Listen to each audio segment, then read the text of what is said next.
Alright, what's up guys? My name is Zach, and for the last week I've been driving the 2025.5 Volvo XC90 T8 Ultra.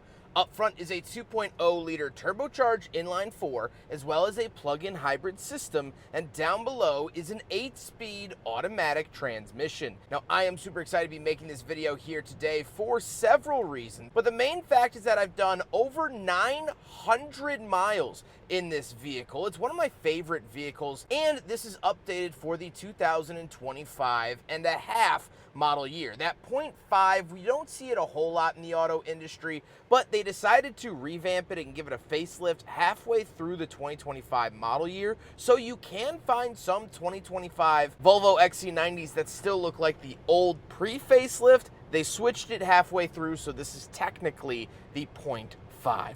But if you would like to submit your own vehicle and have it reviewed here on the channel, you can head on over to my website, zackpradel.com/submit. It's a quick and easy submission form. It takes under a minute to fill out, and I come out to you. And if you'd like to see all my videos weeks or sometimes months in advance, you can head on over to my Patreon for only $5 a month. But let's get back to that 2.0 liter turbo with the plug-in hybrid system. Well, this is the XC90 Recharge, meaning it is the plug-in hybrid, and you can still find them in non-plug-in hybrid, which will save you quite a bit of coin. As you saw, this is $88,000, so with tax, title, and fee, we're going to be referring to this as a $90,000 SUV. And the recharge system is a big chunk of that cost. However, the benefit is that you get 33 miles of all-electric driving, and it boosts the overall range of the vehicle to over 500 miles. I've seen readings of 530, 540, and 550 miles of overall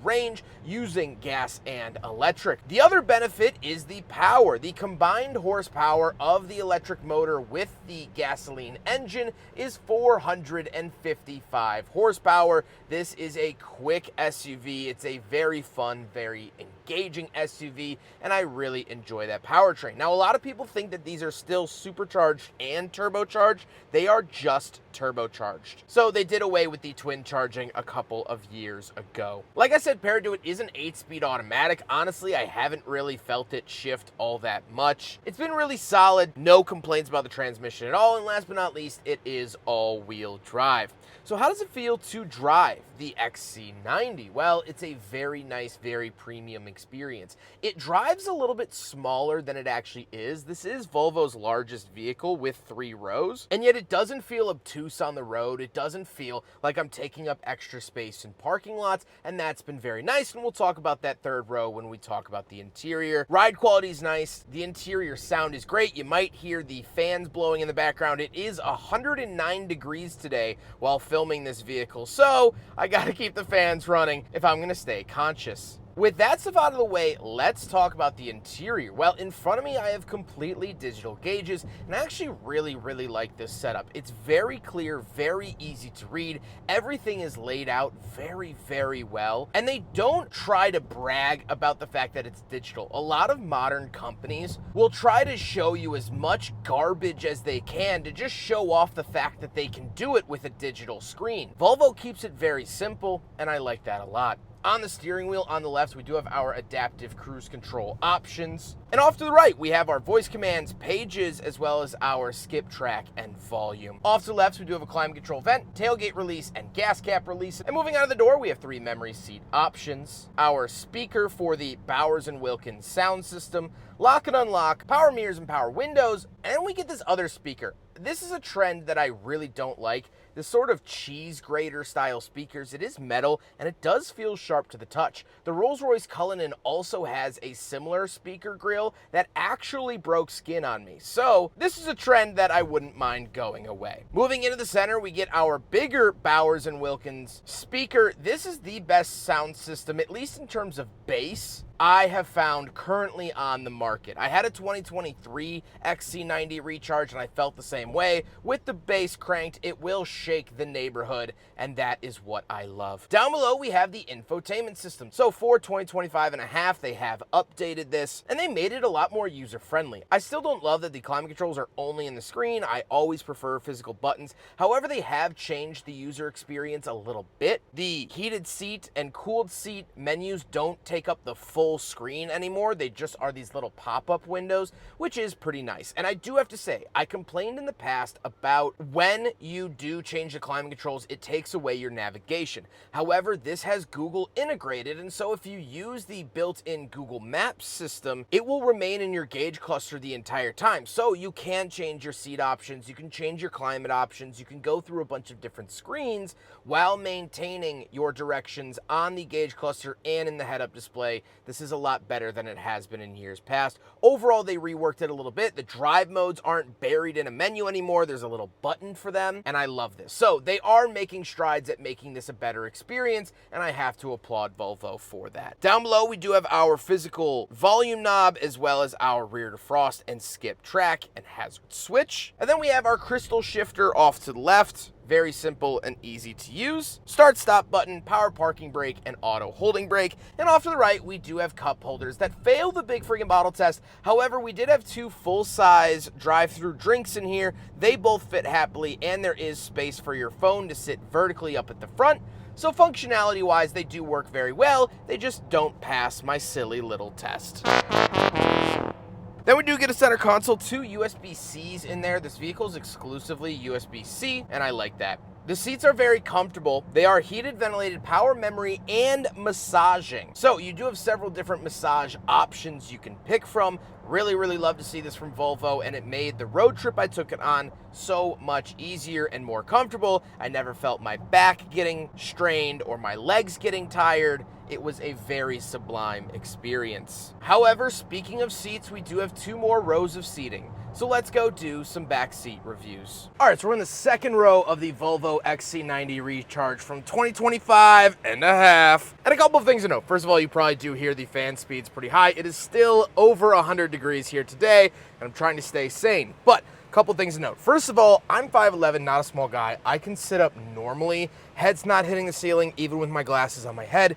Knees aren't hitting the seat in front of me. We do have some controls back here for fan speed and temperature, and we do have heated seats in the second row. We also do get two USB-C chargers, cup holders, not only here, but also hidden in the actual armrest. So you do get two tiny little cup holders in the seats back here, which is very, very nice. You do also get a center aisle. These are two captain's chairs. However, you can spec an XC90 with a bench seat. So very, very cool. Hey, head up when I'm talking. So you do also get to enjoy this sky roof. It's really nice. I'm keeping the shade on, again, to try to keep the heat out today, but very, very nice. However, let's hop into the third row. All right, in the very back of the Volvo XC90, and this is far from the best place I've ever been. I'm a little squished. However, I do have vents on the, was it A, B, C pillar? We do have cup holders back here, and I will say that in my week with it, there were several instances where I had this vehicle completely full of full-size adults. Here it is on my girlfriend's birthday with all of her friends, and here we are going to the wedding. That I'll talk about a little bit later on. We fit everyone pretty comfortably. Maybe they didn't want to ride back here for hours and hours, but it got us all to our destination. So these are very usable third row seats. It doesn't eat up all the cargo space either. We do still have a little bit behind the seats, so let's hop back there and talk about that. All right, around the back of the XC90, button under here for the power operated tailgate. Once we are back here, as you can see, this is the third row, and you still get some space. We had people's suits back here. We had extra chips and food and snacks. We had boxes. We had luggage back here while still having the third row of seats up. Very, very nice. However, if you do want to lower it, right there, push, right there, push. There you go. Now you have a lot more luggage space. We do get a 12-volt outlet over here, and we do get a button to raise and lower the vehicle to help get things in. So allow me to set up the camera like that. If you press and hold, you can lower the vehicle to help make it easier to get things in. And it actually does lower quite a substantial amount, especially when it's in off-road mode like it is now. So very, very cool to see that. You do also have the kick operation, so if your key is in your pocket, you can kick under there and it will close, or you could close and lock, or just close. So very, very cool, nice, smooth, eloquent rear tailgate for the Volvo XC90. Oh, and it's standing back up.